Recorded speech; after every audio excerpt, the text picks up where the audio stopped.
Deep in the lifeless Nevada desert lies a top-secret U.S. Air Force Base, Area 51. It's been a shadowy presence since the Cold War, but the CIA only officially acknowledged it existed in 2013. For decades, people have been convinced that this is where the government hides alien technology, and maybe even the aliens themselves. But is any of it true? Let's break down the whole story. First, the facts. Area 51 is located inside the massive Nellis Air Force Range, just about 13 kilometers from Las Vegas. But don't let that fool you. The entire range is enormous, around 18,000 square kilometers. That's larger than some entire countries. Of that, 13,000 square kilometers are a restricted no-fly zone for civilian aircraft. The Nellis website proudly calls it the largest military training space in the world. Which makes sense. It's pretty easy to bomb a desert when there's nothing there. But UFO fans are sure it's not that simple. Because really, where else would you hide the wreckage of a flying saucer if not in the middle of empty Nevada? The story of the base begins back in 1954. President Dwight Eisenhower ordered the Air Force to find a remote spot for testing new aircraft, far from prying eyes and Soviet spies. They chose the Groom Lake area. Before the war, this land belonged to a local family.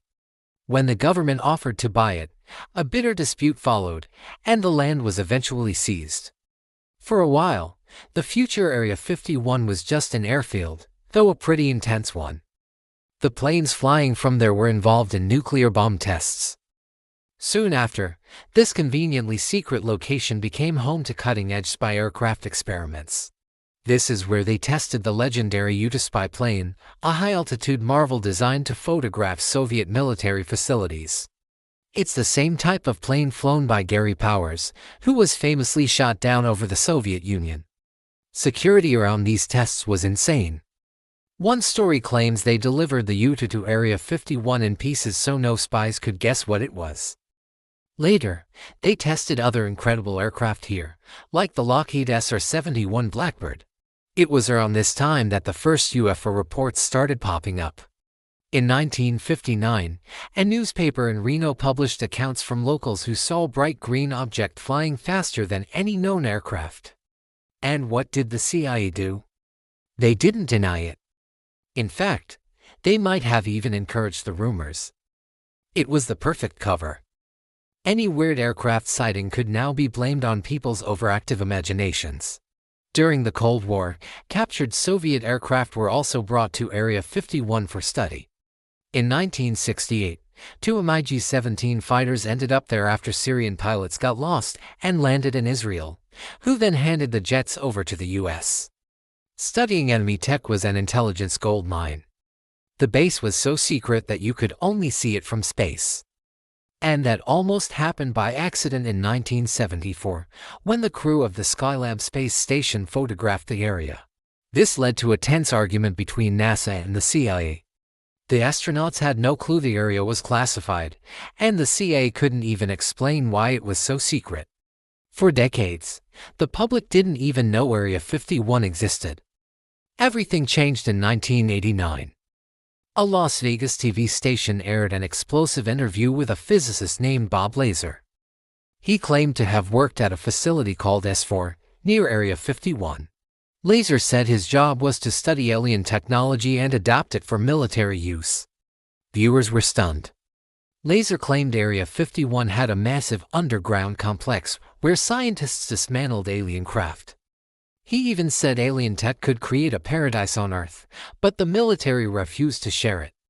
He mentioned an engine that could bend space itself, powered by element 115, which hadn't even been discovered yet. It was finally synthesized in 2003 and named Moscovium. Lazar described 9 flying saucers, all small, designed for little gray aliens.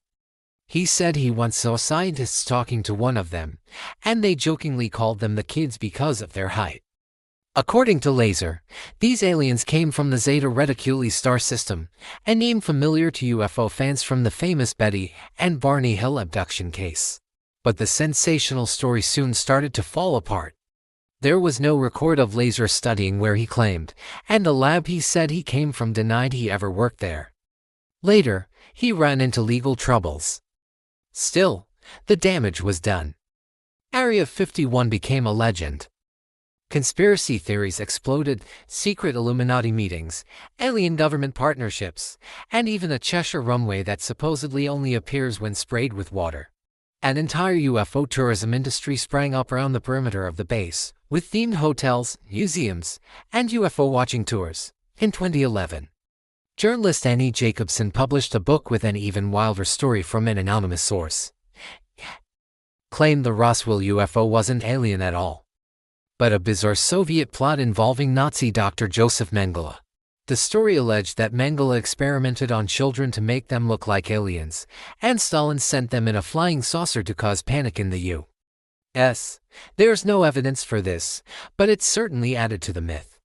In 2005, UFO enthusiasts used the Freedom of Information Act to try and force the government to release documents. After years of requests, in 2013, the government finally declassified information about the spy plane testing. Of course, there was nothing about aliens. Believers just said the government was hiding the real secrets. Area 51 still generates mysteries today. One of the strangest is the so-called Camo Dudes. The base isn't guarded by regular military or police, but by unknown armed men in camouflage, driving unmarked white pickup trucks. Nobody knows who they are, and asking them is a very bad idea. The mystery drives people wild. In 2019, a young guy named Matty Roberts created a joke Facebook event, Storm Area 51, they can't stop all of us.